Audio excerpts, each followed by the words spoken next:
What is going on guys? AETV here. Papakita ko sa inyo yung mga bagong riding gears na gagamitin dapat natin sa darating na endurance ng May 3 and 4 dyan sa Laguna. So ako naging dahilan kung bakit hindi matutuloy yung endurance ngayon paparating na May 3 and 4. Kung bakit siya dahil sabi ng mga LGUs sa Laguna, in-advise na i-move muna o i-reschedule muna yung endurance dahil nga magkakaroon daw ng botohan. Ang layo lang ng pinag-adjustan nung date dahil from May 3 and 4 gaganapin siya last week na ng July, parang July 26 and 27 ata.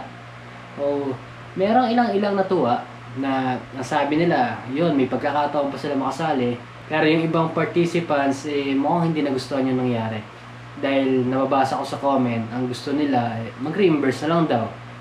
Kesyo hindi na sila pwede sa ganitong date. Yung iba ay nakapag-leave na para sa May, karamihan ay wala nung date na yon. Kahit naman kami ni Moto Macho, minag-sponsor sa atin ng helmet, minag-sponsor sa atin ng riding boots, minag-sponsor din sa atin ng riding jacket.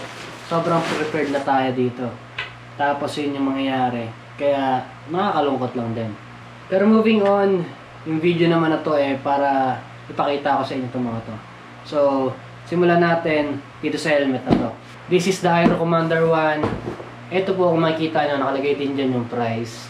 Maraming salamat sa nag-sponsor sa atin ng helmet na to. So, simulan na natin i-open. O, nakalagay dito, it's handmade but really, it comes from the heart.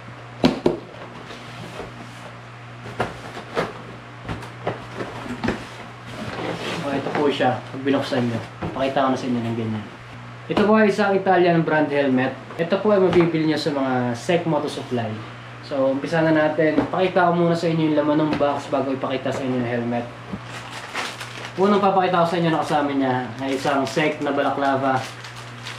Hindi kasya sa akin to dahil nakapag-try na ako nito dati. So, ipapamigay na lang din to sa inyo. And then next is yung warning booklet.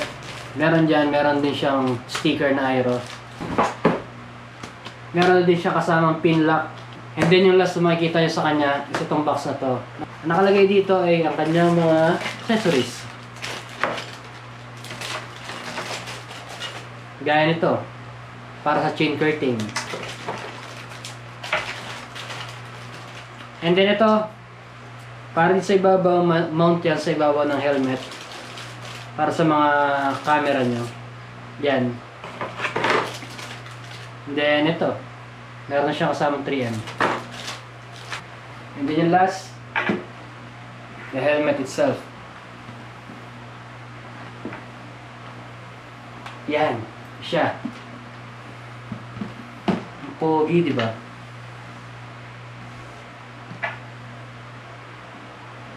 Ang kinagandahan sa helmet na to, pwede mo siyang gawing pang dual sport, pwede mo siyang pang off-road or on-road. Pwede mo siyang gawing pang off-road, tatanggalin mo lang tong visor na to. Kailangan mo ng Allen wrench dito sa dalawang side kasi iniikot lang siya. Hindi siya gaya ng mga usual na helmet na mayroon lang pinipress sa gilid, then matatanggal na agad. Hindi, isa pang kanagandahan dito is dual visor na siya. Double D-ring para mas safe. Nga pala, kung ayaw nyo na itong meron siyang peak, ang kailangan nyo lang gawin is tanggalin to. Itong isa na to, ito, tsaka to. Kailangan nyo lang siyang tanggalin, kailangan siyang sungkitin, and then kailangan mo gumamit ng flat na screw. Tanggalin mo lang siya para siyang screw na plastic. O hindi mo siya basta-basta matatanggal, hindi siya basta maaalis dyan. Siguro ang downside lang nito para sa akin is itong cheek pad niya. Kasi yung cheek pad niya, para matanggal niya, kailangan mo siya tanggalin ng buo. Isang buo siya, ano. Hindi gaya ng iba na meron lang button, lalak mo lang doon. Ito isang buo. So kung kailangan mo maglagay ng intercom, kailangan mo tanggalin siya ng buo. And then next, pakita ko naman sa inyo yung riding boots natin. Tabi muna natin ito. This is the Kumine BK067. So ito siya. Yan. Try na natin to kasi nga syempre maninibago tayo, ngayon lang tayo gamit ng ganito. Kung dati nakikita niyo ako palagi lang ako naka-boots, yung ginagamit ko yung kulay brown. So, ang lock niya is dito. And then meron siyang zipper. Yan, hindi ko sure kung ito ba ay waterproof. And meron siyang parang slider dito sa gilid. Okay siya, nagamit ko siya. Medyo mas mataas, para siyang may takong. And then dito, meron ka na ring guard para hindi siya basta masira, kakambyo. Yan, pakita ko sa inyo. Sa ilalim, kabilang side. Pakita ko sa inyo yung gagamitin sana natin na riding jacket. Kasi naman hindi tinuloy. Pero sana matuloy pa. No? So ito dapat yung gagamitin natin na jacket. Ito yung Sec Ultra Breeze. Yan, makikita nyo. Yan siya. Meron na siyang shoulder protector. Meron dito na plastic. Merong elbow.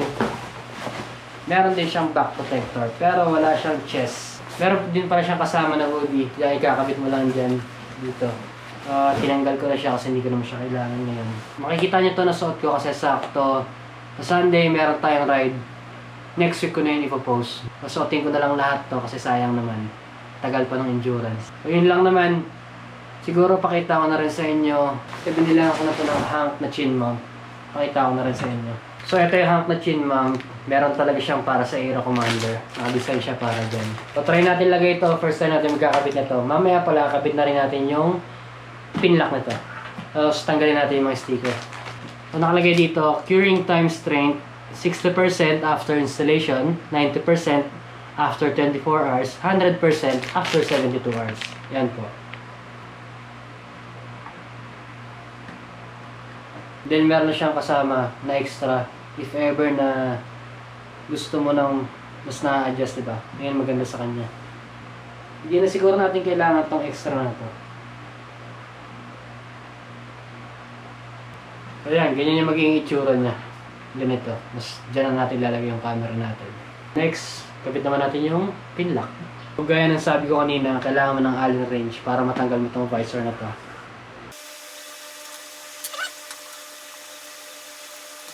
Yung pagtatanggalin nyo na to, ingat lang kayo kasi baka malaglag. May natatanggal dito. Yan. Ito yung pinaka-cover niya dito. Dito yan. Yan. So yan, ito yung itsura niya kapag gusto mo mag-offroad. Yan. Kapit natin yung pin lock.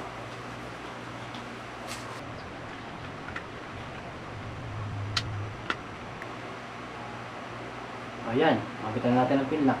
Tanggalin na rin natin itong cover para makita nyo mismo dyan sa harap.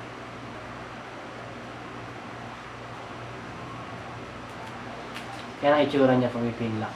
So para saan nga ba ang pin lock? Para sa mga hindi nakakaalam, ito po ay ginagamit, anti-fogging, para kahit na nakasara yung visor nyo, hindi nagmumoist yung visor nyo. Nahinahan talaga ako guys, sobrang ready ko na. Lagi kong binibilang yung date. Malapit na, sabi ko. Siyempre, first time natin sa sali eh. Lagi kong hinaabangan yung announcement. Tapos, nakita ko meron ng post. Pag-open ko, gano'n naman yung mga basa ko. Nakakalungkot lang. Pero, wala naman tayong magagawa. Kung magre-reimburse sila, siguro, pwede. Hindi ko alam, ano ba sa tingin nyo? Reimburse natin or hintay na lang natin yung mismong day. So, yan na itsura niya pag may pin lock. Ito naman kapag baba ang visor. Medyo matigas lang yung visor niyan. Ayan, tanggalin na rin pa rin natin ito.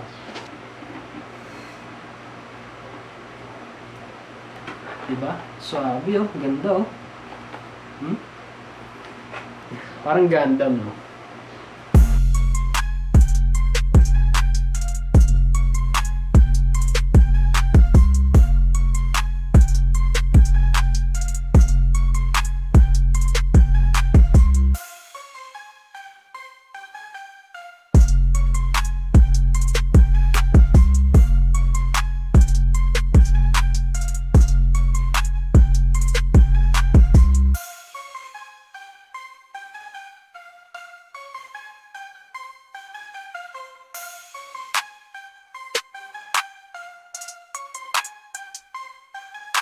So yun, abangan nyo na lang sa rides natin. Gagamitin natin lahat ng gear na ito, mapakita ko sa inyo. Then i-review na rin natin kasi nakita nyo naman yung mga sticker pa, hindi pa natin nagamit to. Sukat-sukat lang. Review natin yung wind noise, review natin yung vision. O yun, lahat ng pwede yung review ng araw na yun, i-share ko na lang sa inyo. So yun lang, magkakabit pa ako ng intercom eh. Kita-kits na lang sa rides natin.